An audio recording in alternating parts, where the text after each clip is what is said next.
I want to be careful to say, where do all of us start? Almost all of us start as preachers of what I call the D and the D, okay? Duty and doctrine. You know, I want to tell you either this text tells you what you should do or what you should know.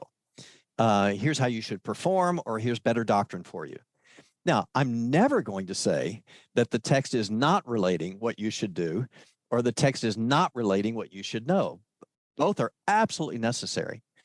But if part of that, here's what you should do and here's what you should know, if that is taking me only to here's more of what you should do and more of what you should know, then the contextual message of all the scriptures is actually unraveling. What was the contextual message of all the scriptures? From Genesis 3:15 forward, the message is, you are not your Redeemer. You are not your Redeemer. God must supply him. And so if my message as a preacher is, here's more for you to do or more for you to know, then the implied message is, if you do enough, if you know enough, you'll be okay with God. Well, if your duty and your doctrine are what make you okay with God, who is your Redeemer? You are your Redeemer, right? You just perform better or know more, you know? And you'll say, well, I'm not perfect, but I'm better than those people down the street. And my doctrine may not be perfect, but it sure is better than those Baptists or those Methodists or those whatever I'm not, right? And you say, I tease about it, Mike. I say, I'm Presbyterian, and we Presbyterians are absolutely sure that you are not saved by good works. But we're actually pretty close to sure that you are saved by good doctrine.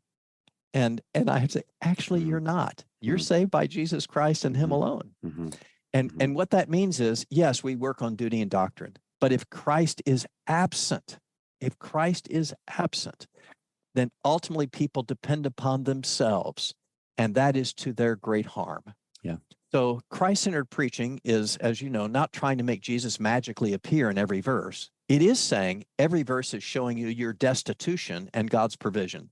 Every verse is in some way saying the one who said he would provide a Redeemer is showing you an aspect of his character and grace, and he's showing you an aspect of your need of that. Yeah. So, you know, my little buzzword is fallen condition. There's a fallen condition that's here, and God is addressing it. And the solution is not you. The solution is not you. Now, there are ways you are to respond to his solution with duty and doctrine and growing in knowledge and faithfulness, yes. But God is telling you here in some measure that you are in need of a Redeemer and that he will provide one. So I don't mean to go into all that code and take over your interview here, but that's what Christ-centered preaching is. It's not taking out your decoder ring or your magic wand and making Jesus magically appear. It's reminding ourselves of the end, the telos, the goal of Scripture, which is you are not your Redeemer. God must provide him, and somehow God is showing you his character and yours right here. He must provide what you cannot.